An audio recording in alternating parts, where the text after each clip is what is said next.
الحمد لله رب العالمين والصلاة والسلام على أشرف الأنبياء والمرسلين وعلى آله وأصحابه أجمعين أما بعد. د حدید او د اوسپنې ګوتما اچول د سړو د پاره څه حکم لري؟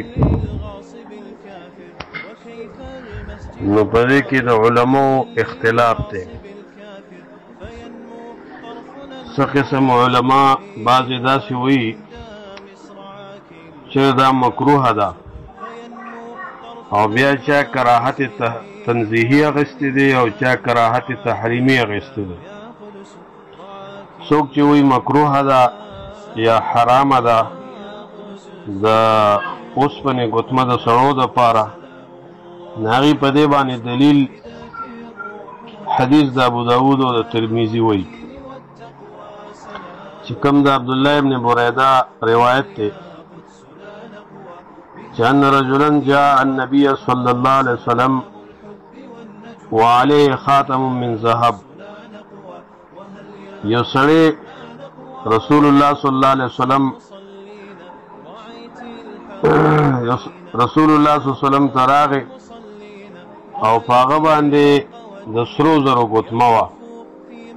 نو رسول الله صلی الله علیه وسلم ورته وفرمیل مالی اجد منک ریح الاسنام، څه دي ما لره چې زه تا نه د بوتانو بوی محسوسومه، یعنې دې ته د بوت سره تشبیه ورکړه. فطرحه، نو دې سړي دا د سرو زرو ګوتمه وغورځوله. او په دې باندې اتفاق د اهل علمو دی چې د سره زر د سړو دپاره استعمال بالکل حرام دی. د زنانو دپاره روا دی، نارینو دپاره ناروا دی. بیا راغی وعلیه خاتم من حدید، او په هغه باندې ګوتمه دغه وه د اوسپنې وه. رسول الله صلی الله علیه وسلم ورته مالی ارا علیک حلیة اهل النار، څه دي ما لره چې زه په تا باندې د جهنمیانو کالي وینم، دا خو د جهنمیانو زیور دی چولې. فطرحه، نا وغورځوله ده. نو یا رسول الله من ای شین اتخذه،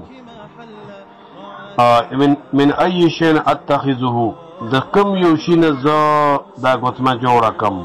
رسول الله صلی الله علیه وسلم ورته وی اتخذه من ورق، دا د چاندې نه جوړه کړه. او پای کې ورسره دام دی چې یو مسقال ته رسوم، ما پوره یو مسقال یې مه جوړوه. خو دا حدیثو د سند په لحاظ سره امام ترمذي راوړی دی. امام ترمذي په حکم لګولی چې دا حدیث غریب دی. محدثین دې حدیث ته ضعیف او کمزوري وایي. بهرحال بل یو روایت دی چې دا ابوداود نسائی کې شته دی، د ایاس ابن الحارث ابن المعیقیب. هغه د خپل نیکه نه ایاس روایت کې د معیقیب نه. معیقیب وایي چې کان خاتم النبي صلی الله علیه وسلم من حدید ملوین علیه فضه. وی د رسول الله صلی الله علیه وسلم ګوتمه چې وه دا د اوسپنې وه او دې باندې چړو د چاندې شوي.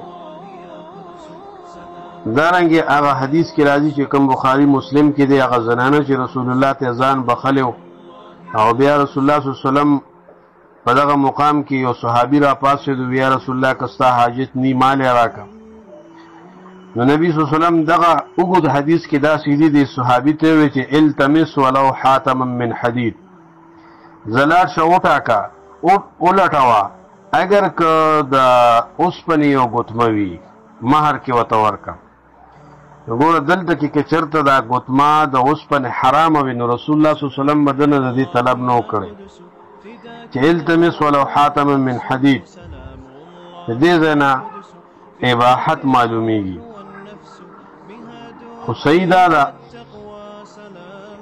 چې د اوسپنې د دغه روایتو مطابق د اوسپنې ګوتمه د سړو دپاره کراهت لري، اگر چې کراهت تنزیهی به تحریمی بنی خو دومره دی چې ځان دې سړی وساتي دا به بهتري د اوسپنې ګوتما د سړو د پاره به د جواز درجه کې وي د جواز درجه کې ده او د چاندې ګوتمه چې ده دا بهتر ده ذکر رسول الله صلی الله علیه وسلم هغه ته وی هغه وی چې من ای شین اتخذه قال اتخذه من ورق د چاندې نه جوړه کا د چاندې ګوتمه چې ده دا د سړو د پاره روا ده او د اوسپنې ګوتمه جواز لري خو غوره نه ده یعنی کراهت پکې بیا هم شته چې سړی دغه نصوص ته وګوري